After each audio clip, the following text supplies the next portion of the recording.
नमस्कार। आज का हमारा वीडियो कक्षा 10 के लिए है। कक्षा 10 में हम लोग तुलसीदास का राम लक्ष्मण परशुराम संवाद पढ़ रहे हैं। तुलसीदास ने रामचरितमानस में शिव धनुष के टूटने के विषय में जो बताया है उसी के संदर्भ में राम लक्ष्मण परशुराम संवाद है, ये आप जान रहे हैं। पहले वीडियो में हम लोगों ने इन सारी बातों को देखा है। इससे पहले वाले वीडियो में परशुराम जी कह रहे हैं कि विश्वामित्र को संबोधित करते हुए कह रहे हैं कि कौशिक सुनहु मंद यह बालक।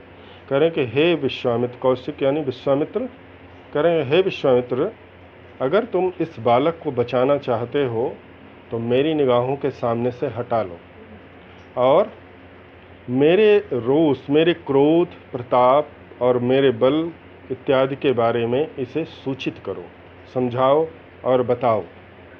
परशुराम ने विश्वामित्र को संबोधित करते हुए ऐसी बातें कही। परशुराम समझा रहे हैं कि अगर मैं चाहूँ तो क्षण मात्र में ही इसका वध कर सकता हूँ और मैं इसका वध कर दूँगा, क्योंकि यह निपट यानी निरंकुश बालक है। इसके अंदर जरा सा भी शील संकोच नहीं है, यह पूरी तरह से अनियंत्रित है। इसके अंदर किसी भी प्रकार की कोई भी सभ्यता नाम की चीज़ नहीं है। अगर तुम इसे बचाना चाहते हो तो इसे मेरे सामने से हटा लो और इसको मेरे विषय में समझाओ और बताओ। विश्वामित्र जी परशुराम की बातों को सुन रहे हैं। लक्ष्मण परशुराम की बातों को सुनकर के हंसते हुए कहते हैं कि आप अपने यश को स्वयं ही बताइए। विश्वामित्र जी क्या बताएंगे? वो ये कह रहे हैं कि आप अपने यश को विभिन्न प्रकार से, विभिन्न तरह से आप मुझे समझा रहे हैं। अपने मुख तुम अपनी करनी, बार अनेक बार बहुबरनी। कर आप अपने मुख से अपने किए हुए कार्यों का वर्णन बार बार तरह तरह से कर रहे हैं और विश्वामित्र जी से कह रहे हैं। इस तरह का वाद विवाद लक्ष्मण जी परशुराम से करते हैं।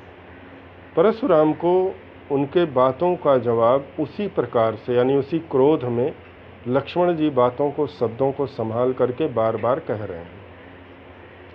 परशुराम अत्यंत क्रोधित हैं और वो ये समझ नहीं पा रहे हैं कि उन्हें क्या कहना चाहिए, क्या करना चाहिए।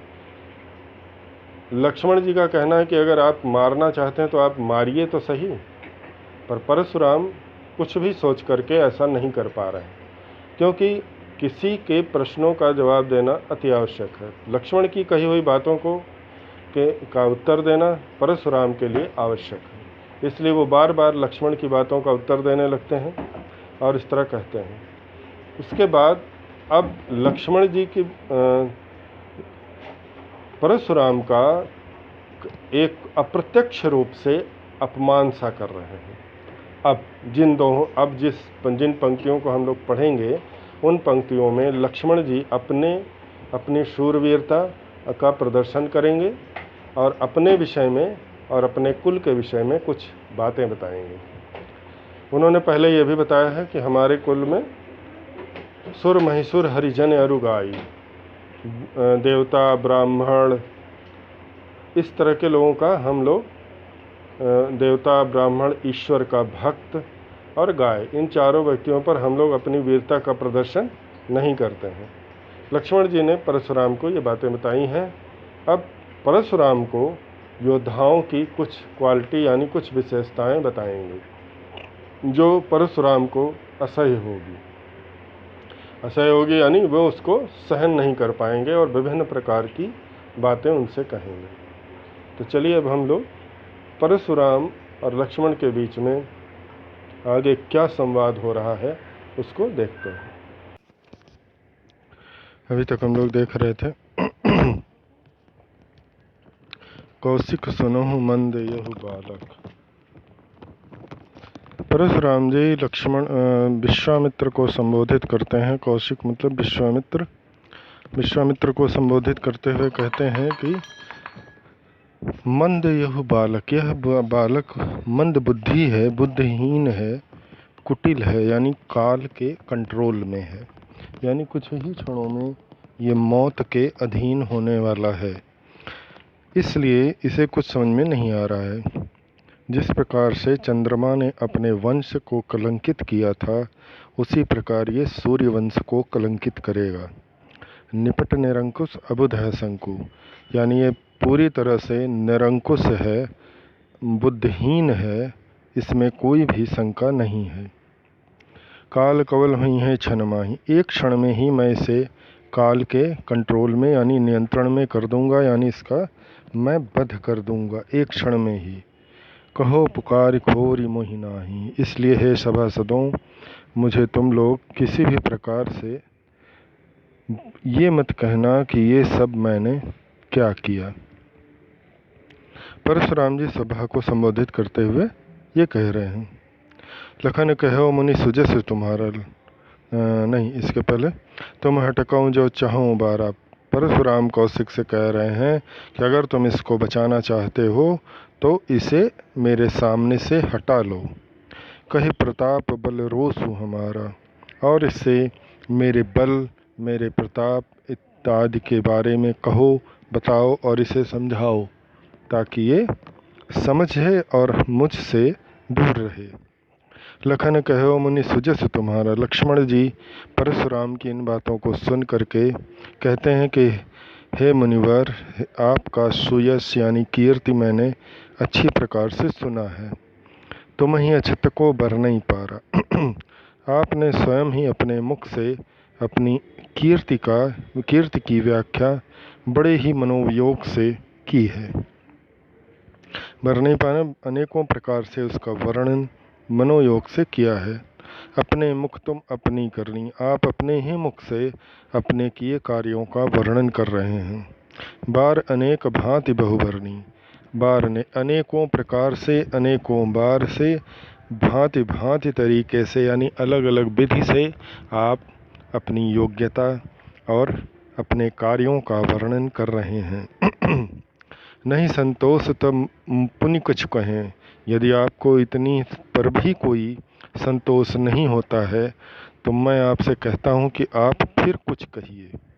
जन ऋषि रो के दुसह दुख सहूँ, आपकी बातों को सुनकर मुझे जो क्रोध होगा और उस क्रोध से जो कष्ट या दुख होगा, मैं उसे सहूँगा, उसे अपने कष्ट को रोक करके सारे दुखों को सह लूँगा। वीर व्रती तुम धीर या शोभा, आपने वीर व्रती वीरता का व्रत धारण किया है और धैर्य से आपका कोई भी नाता नहीं है। धैर्यहीन वीर पुरुष के लिए अशोभनीय बात है जो आप दिखा रहे हैं, यानी क्रोध करना और वीरता को अपने बस में न रख पाना एक अशोभनीय, अछोभा यानी अशोभनीय कार्य है और यह कार्य आप कर रहे हैं। गारी देत न पावम शोभा, गारी यानी आप शब्दों का प्रयोग करते हुए आप शोभायमान नहीं हो रहे हैं। इतना हम लोगों ने देखा था। उसके बाद लक्ष्मण कहते हैं परशुराम से, सूर समर करनी करही, कहीं न जनावही आप। सूर का मतलब होता है योद्धा, समर का मतलब होता है युद्ध क्षेत्र, करनी मतलब कार्य, करही मतलब करते हैं, कही मतलब कह करके, ना मतलब नहीं, जनावही मतलब जनाते हैं, बताते हैं, आप मतलब स्वयं। लक्ष्मण जी परशुराम से कह रहे हैं कि जो वीर योद्धा होता है वो अपने बारे में युद्ध के मैदान में खड़ा होकर के वर्णन नहीं करता, यानी अपनी विजयों का उल्लेख नहीं करता, मैंने ये किया, मैंने वो किया। कुछ लोग होते हैं कि कार्य कुछ नहीं करते और बिना किए हुए कार्यों के अपने कार्यों का वर्णन जरूर करते हैं। वो ये जताना चाहते हैं कि मैं बहुत महान हूँ और मैंने बहुत सारे कार्य किए हैं। ऐसा ही लक्ष्मण जी कह रहे हैं कि जो वीर योद्धा होता है वो अपने बारे में अपना परिचय, युद्ध क्षेत्र में अपना परिचय कह करके नहीं बताता, बल्कि अपने कार्यों से सिद्ध करता है कि उसका परिचय क्या है। कह रहे विद्यमान रन पाई रिपु, कायर कतहि प्रताप। विद्यमान मतलब उपस्थित, रण का मतलब रण क्षेत्र, युद्ध का मैदान, पाई मतलब पा करके, रिपु का मतलब शत्रु, कायर का मतलब डरपोक, कथही मतलब कहना, प्रताप मतलब अपने बारे में अपना यश। कह रहे हैं कि रण क्षेत्र में युद्ध के क्षेत्र में अपने शत्रु को सामने पा करके केवल कायर व्यक्ति ही अपना परिचय देता है और अपने बारे में अपनी कहानियाँ सुनाता है। सामने वाले को अपनी वीरता की विभिन्न प्रकार की कहानियाँ सुनाता है। लक्ष्मण जी अप्रत्यक्ष रूप से परशुराम को कायर कह रहे हैं। वो ये कहना, परशुराम को लक्ष्मण जी कहना चाहते हैं कि आप इतनी देर से मैं इसका वध कर दूंगा, मैं मार दूंगा, तरह तरह की बातें आप कर रहे हैं, परंतु आपने अभी तक कोई ऐसा कार्य किया ही नहीं जो आपकी शूरवीरता, महानता को प्रदर्शित करे। इसलिए लक्ष्मण ने यह कहा कि युद्ध के क्षेत्र में शत्रु को पा करके जो योद्धा होता है वो अपने कार्यों से अपना परिचय देता है, ना कि उसको अपनी कहानी सुना करके, अपने विषय में विभिन्न प्रकार की बातें बता करके। और जो रण क्षेत्र में रिपु यानी शत्रु के सामने अपने प्रताप का वर्णन करता है, अपने विषय में बताता है, वह निश्चित रूप से कायर कहलाता है। लक्ष्मण की इन बातों को सुन करके परशुराम बहुत क्रोधित होते हैं, क्योंकि किसी भी व्यक्ति को कायर कहा जाना असहनीय होता है और उस पर से परशुराम को कायर कहना असंभव, क्योंकि परशुराम स्वयं में एक महान योद्धा और एक सेना थे। उन्होंने बहुत कई युद्ध जीते थे और स्वयं अपने बल पर जीते थे। उसके बाद आगे क्या कहते हैं, तुम तो काल हाँक जनु लावा। लक्ष्मण जी ही कह रहे हैं, तुम तो कालू हाँक जनु लावा। यहाँ पर पहली बार लक्ष्मण जी परशुराम के लिए तुम शब्द का प्रयोग कर रहे हैं, नहीं तो उन्होंने उन्हें मुनि, सूर, समर, भट्ट, महाभट्ट इत्यादि शोभनीय शब्दों से उनका संबोधन किया। परंतु लक्ष्मण जी पहली बार परशुराम को क्या कह रहे हैं, तुम तो काल हाँक जनु लावा। तुम यानी आप तो मेरे लिए जैसे काल यानी मौत को हाँक मतलब हाँकना मतलब बुलाना, करें बार बार, जन मतलब जैसे, लावाला मतलब बुला लाना। मुझे ऐसा लगता है कि आप बार बार काल को मेरे लिए ही बुला रहे हैं। बार बार मुहि लागी बुलावा, बार बार, मुहि मतलब मुझे, मेरे लिए, लागी मतलब लगता है, बुलावा मतलब बुलाना। मुझे ऐसा लगता है कि आप काल को बार बार मेरे लिए बुला रहे हैं और वो काल आपकी आज्ञा का पालन नहीं कर रहा है, अर्थात आ नहीं रहा है। अगर वो आते तो अब तक क्या मैं मौत की मुंह में चला जाता, यानी काल का ग्रास बन जाता। ऐसा लक्ष्मण जी परशुराम से कह रहे हैं। करें सुनत लखन के वचन कठोरा। लक्ष्मण जी की कठोर वचनों को सुन करके, सुनत मतलब सुनकर, लखन मतलब लक्ष्मण के वचन मतलब वचन, बोली, कठोरा मतलब भयानक, कठोर। लक्ष्मण जी के कठोर वचनों को सुनकर परसु सुधार धर्म कर घोरा। लक्ष्मण जी ने इतनी सारी बातें कहीं जो परशुराम के लिए पूर्णतः अपमानजनक बातें थीं। परशुराम लक्ष्मण की बातों को सुन करके अत्यंत क्रोधित हो गए और अपने धैर्य को खो बैठे और अपने फरसे को सुधार मतलब संभाल कर, धर्म मतलब धारण करना, कर मतलब हाथ, घोरा मतलब भयानक तरीके से। परशुराम ने अपने फरसे को जमीन से हवा में उठाया और अपने हाथ में मजबूती से पकड़ करके उसे चारों तरफ घुमाया। परस सुधार धर्म कर घोरा, और भयानक तरीके से पकड़ कर उसको चारों तरफ घुमाया। अब जन दे दोष मोहि लोगों, चारों तरफ घुमाया और उपस्थित सभा जनों को संबोधित करके परशुराम ने कहा, अब जन, अब मतलब अब, जन मतलब लोग, देई मतलब देना, दोषु मतलब दोष, मतलब मुझे किसी भी प्रकार का कोई दोष, मुहि मतलब मुझे, लोगों मतलब लोग, हे लोगों, हे सभा में उपस्थित लोगों, अब मुझे किसी भी, कोई भी व्यक्ति, कोई भी सभासद मुझे किसी भी प्रकार का दोष नहीं देगा। कटुवादी बालक बध जोगू।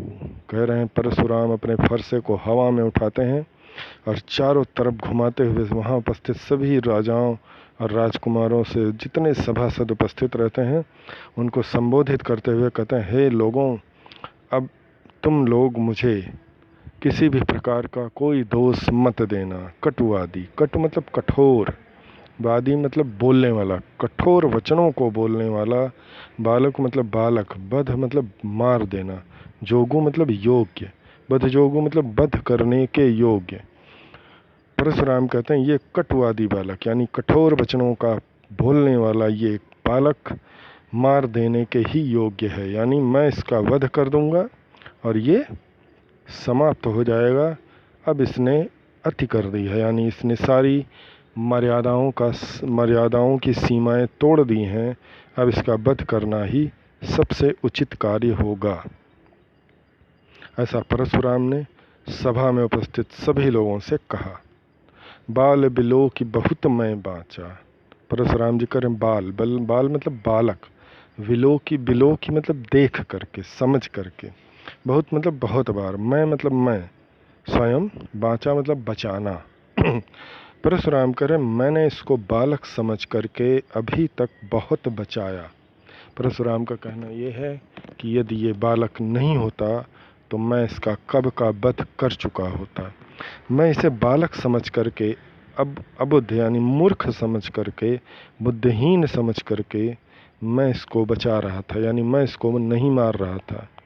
अब एहु मार निहार भाषाचा, परंतु अब एहु मतलब ये, मर निहार मतलब मरा हुआ, यहाँ पड़ा हुआ दिखाई देगा, भा मतलब होगा, साचा मतलब सच। अब आप लोगों के सामने ये यहाँ पर मरा हुआ दिखाई देगा और यही सत्य है। परशुराम जी कह रहे हैं कि मैंने इसको बालक समझ करके नहीं मारा और अभी तक ये बचा है। इसकी वजह है कि इसका बालक होना। अगर ये कोई बालक ना होता तो मैं इसका अब तक वध कर चुका होता, परंतु अब यह कुछ ही क्षणों में यहाँ पर मरा हुआ दिखाई देगा। यही सत्य है और यही आप समझ लीजिए। सारे सभासदों को ऐसा संबोधित करके कहते हैं। कौशिक कहा क्षमहि अपराधु। अब विश्वामित्र ने देखा कि बात बहुत बढ़ गई है और लक्ष्मण ने भी काफ़ी प्रतिवाद कर दिया है और परशुराम अत्यंत क्रोधित हो गए हैं। अब किसी भी प्रकार से बात बनती नहीं दिख रही है।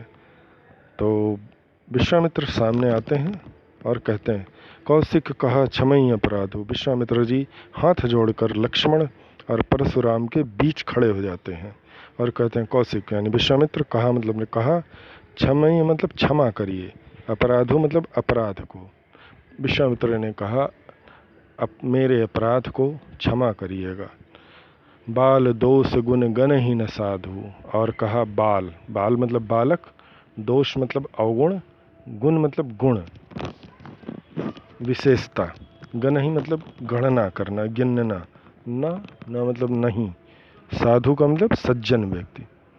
विश्वामित्र ने कहा कि बालक के गुण और दोष यानी उनकी गलतियों और उनकी योग्यताओं को जो सज्जन व्यक्ति होते हैं वो उसकी गणना नहीं करते हैं, यानी उसको भुला देते हैं। जैसे हम लोग भी, कोई छोटा बच्चा कोई गलती कर देता है तो हम लोग उसको दंड नहीं देते, बल्कि उसे प्यार से समझाते हैं कि हमें, बच्चे तुम्हें ऐसा नहीं करना चाहिए, ऐसा करने से क्या नुकसान होता है। वही बात विश्वामित्र परशुराम को समझाते हुए कहते हैं कि जो व्यक्ति सज्जन होते हैं, जो सज्जन व्यक्ति होते हैं, वो बालकों के गुण और दोष का ध्यान नहीं देते। इसलिए हे परशुराम जी, अपराध को क्षमा करिएगा। खर कुठार में अकरुण को ही, आगे अपराधी गुरुद्रोही। करें खर कुठार। परशुराम कह रहे हैं खर मतलब तेज, भयानक, कुठार मतलब फरसा, मैं मतलब मैं, अकरुण को ही, अकरुण मतलब बिना किसी कारण के, को ही मतलब कोई। करें यहाँ ये मेरा जो फरसा है बिना किसी कारण के इतना मुखर यानी इतना तीव्र, इतना कठोर नहीं है। आगे अपराधी गुरुद्रोही। आपके सामने विश्वामित्र को समझाते हुए परशुराम कह रहे हैं आपके गुरु मतलब गुरु, द्रोही मतलब शत्रु। आपका गुरुद्रोही यानी शत्रु अब खड़ा है, गुरुद्रोह ही उसका अपराध है। परशुराम विश्वामित्र को समझाते हुए कहते हैं कि इस बालक ने सारी मर्यादाओं का हनन कर दिया और ये आपका भी इसने सम्मान नहीं किया, और ये पूर्णतया पूरी तरह से अपराधी है और इसे किसी भी प्रकार से मुक्त नहीं किया जा सकता।